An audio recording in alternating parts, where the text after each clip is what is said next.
Good evening, friends. I'm really glad to speak with you this evening. There's something I want to tell you. It's something that's been on my chest for a long time, and I'm got to get it out. Uh, I have long wanted to tell or draw some of the stories my grandpa would tell us kids on warm summer Muskogee evenings, sitting on the front porch under the heavy smell of the grain silos between passings of the Frisco freights clanking along the tracks behind the house. Those between times after the trains had passed were quiet and softly lifted, Grandpa's voice enhancing his stories even more so that our hearts were touched in a lasting way. He'd tell us about life when he was a kid and life right now, what we kids needed to hear and know. He told it all. There was no censoring. But funny thing is, he told us in a way that we could get it. One particular story Grandpa told us is burned in my chest through the years, yearning to be told, but I could never quite find the opportunity or the time to get it out.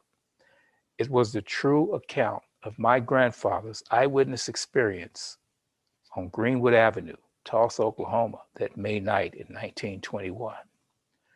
Black Wall Street, suppressed and denied in shame and guilt, and then Carol Boston Weatherford's magnificent telling fell right in my lap.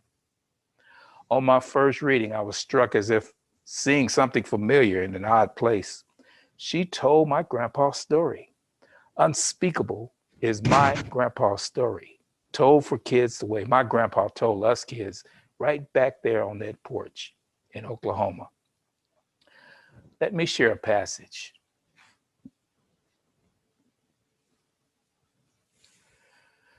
Unspeakable by Carol Boston Weatherford, illustrated by Floyd Cooper.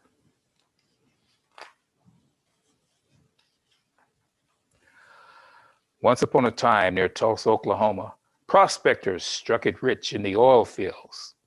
The wealth created jobs, raised buildings, and attracted newcomers from far and wide, seeking fortune and a fresh start.